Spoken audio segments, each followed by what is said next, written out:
Good to see you all. And very quick one. Recently, last time I was out here, around February time, I did a video and I gave it to a company called Lab Bible. They actually never ended up using it, and they did take the copyright for it, so obviously I can't do anything with that video again. So we're basically going to do the best we can now with what we've got. Now Sharuk, funny enough, managed to rescue this last night. And is currently opaque, going into shed. So it's in a bit of a fiery mood, which might make for a better video. As you can see, he kind of hates me already, which is rare. What I want to do, I'll go tail it first before getting out the drum. It's always easier that way. I'll correct the body stance. Out to here, there we go, I'm well out of range. And out we go. Absolutely beautiful example of a spectacled cobra, though, even though he is a bit grumpy. I'm hoping he'll calm down a bit. I'll keep him on the ground like this, he might just sort of, give me some leeway. Now, spectacled cobras feature heavily in Hindu mythology, and Vasuki is the spectacled cobra that is worn around the neck of Lord Shiva. It's to illustrate his power over Maya, which is the illusory of nature. Sheshnak is another form of the cobra. This is the one you see with Vishnu, along also with Ma Mimosa, which is a goddess that features heavily around here, as this is Cobra capital. You get two kinds of cobra around here. This is the spectacled, of course, the nominate one, the main snake of India. The other one's the monocle cobra I've done a video with before. And the monocle can actually spit its venom to a degree. This one even less, though if you do piss it off enough, puts enough pressure on the venom glands, it can actually spray a tiny little bit out, though it will never aim for your eyes. They're absolutely handsome snakes. They're iconic, aren't they? You wouldn't have India without spectacled cobras. Cardiotoxic venom, as well as neurotoxic. The neurotoxins are the ones that actually, get into flaccid paralysis, shut down your respiratory system, and the cardiotoxins can actually kill you by, well, heart failure, basically. There's also a high degree of cytotoxins. Now, that's what also these binocellic markings on the back of the hood are to illustrate to any sort of predator. Not only does it say I've got eyes on the back of my head, it's also to say, it's a posomatic basically, which is like a warning display colour. It says I'm cytotoxic. If I bite you, you're going to really suffer badly from it. You're going to get discoloration around the bite site, instant swelling, and obviously necrosis is the next thing that sets in. What you never want to do with Russell Vipers or Cobra bites is put tourniquets on them. Now, where Russell's Viper is number 1 for the bites, this one here is number 2. Spectacled cobras are second on the list. This is due to the fact they do actually come into houses, come meet people that way, but also they're prevalent in rice paddies and even around temples and religious sites where they're revered.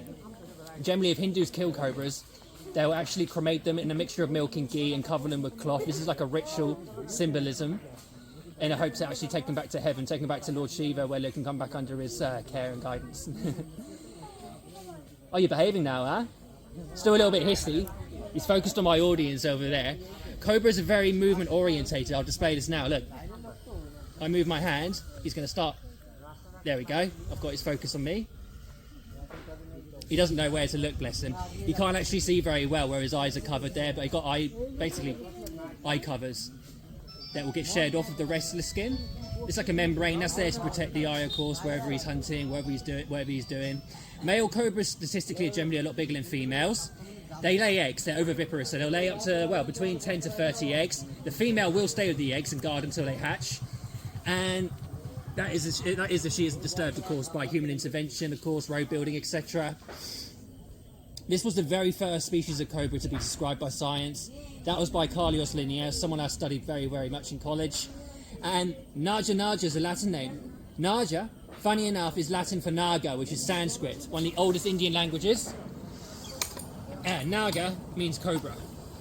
Yeah, you know that, don't you, snake? Now, absolutely fabulous animals, see? Very easy to work with if you're gentle with them and you know what you're doing. When they're focused on you, you don't want to take your eyes off them for a minute. One of the clearest signs of a proper cobra envenomation is something called ptosis. It's basically a drooping of the eyelids.